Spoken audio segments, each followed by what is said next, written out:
এই পৃথিবীতে আমরা সবাই ভালো থাকতে চাই, নিজের ভালোটা সবাই বুঝি। কথায় আছে না, পাগলেও নিজের ভালো বোঝে। তবে এমন কিছু ক্ষেত্র থাকে যখন শুধু নিজের ভালো থাকা চিন্তা করে কখনোই ভালো থাকা যায় না, কারণ আমাদের জীবনের সাথে অনেকেই জড়িয়ে থাকে। নিজে ভালো থাকতে গেলে পাশের মানুষগুলোকে ভালো রাখাও আমাদের কর্তব্য।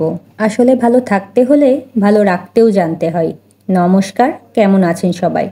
সকাল সকাল ঘুম থেকে উঠে ফ্রেশ হয়ে রান্নার জন্য সবজি কেটে নিচ্ছি। সকালে রান্না করব আলু পটলের রসা আর বরবটি ভাজা।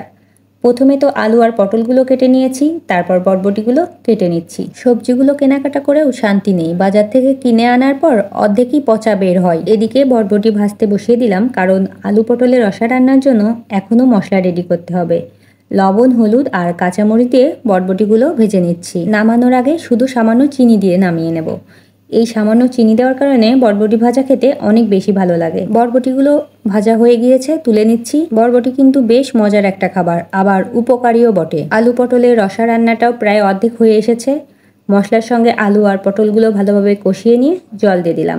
জলের পরিমাণ কম দিয়েছি, কারণ রসা রান্না করব, মানে গা মাখা করে রান্না করব। ঝোল রান্না করলে তখন জলের পরিমাণটা বাড়িয়ে দিই। সকালে রান্না কমপ্লিট করে খাবার খেয়ে চলে আসলাম রুমগুলো গোছাতে। আজকে আর রেস্ট নেওয়ার টাইম পাইনি, কারণ অনেকটাই বেলা হয়ে গিয়েছে। কেবলমাত্র জানালাটা খুললাম। এই কাজগুলো কমপ্লিট করে আবার দুপুরের রান্নাটা করতে হবে। প্রথমে বেডরুমের বেডটা ভালোভাবে গুছিয়ে নিলাম। বেড গোছানো হলে মনে হয় রুমের অর্ধেক গোছানো কমপ্লিট। তারপর বেডের পাশের সিঙ্গেল সোফাটাও গুছিয়ে নিলাম। এদিকে ডাইনিং রুমের সোফাগুলো গুছিয়ে নিচ্ছি। অনেক ধুলা পড়েছিল, ভালোভাবে ঝেড়ে জায়গায় গুছিয়ে রাখলাম। বাসায় বাচ্চা থাকলে যা হয়, দিনের মধ্যে কতবার যে গোছাতে হয় তার কোনো শেষ নেই। রাত্রে ঘুমানোর আগে একবার গুছিয়ে ঘুমায়, আবার সকালে রান্না শেষ করেই গোছাতে হয়। তার সঙ্গে বিকেলবেলা তো আছেই। রুমগুলো পরিপাটি করে কিছু জামা কাপড় ওয়াশে দিয়ে দিচ্ছি। কাপড়গুলো ধোয়া হতে হতে দুপুরের রান্নাটাও হয়ে যাবে। দুপুরে শুধু পাবদা মাছের ঝোল রান্না করব। মাছগুলো ভাজতে দিয়ে আলুগুলো কেটে নেব। আলু আর বড়ি দিয়ে মাছের ঝোলটা রান্না করব। সাধারণত বড় মাছগুলোতেই আমি বড়ি দিয়ে রান্না করি, তাই ভাবলাম যে ছোট মাছে দিয়ে দেখি কেমন লাগে। বড়ি দিয়ে যে মাছই রান্না করা হোক, অনেক বেশি মজা লাগে। মাছ ভাজা হয়ে গিয়েছে, তুলে নিয়েছি। তারপর মশলা দিয়ে দিলাম। এখন কিছুক্ষণ কষিয়ে নেব। প্রতিদিন তো ঝোল ফুটে ওঠার পরে মাছ দিয়ে থাকি, আজকে মশলার মধ্যে দিয়ে দিলাম। পাবদা মাছ অনেক নরম, আগে থেকে দিলে ভেঙে যাওয়ার ভয় থাকে, তবে কড়া করে ভাজা হয়েছিল তাই আর ভাঙেনি। বড়িগুলো দিয়ে দিলাম।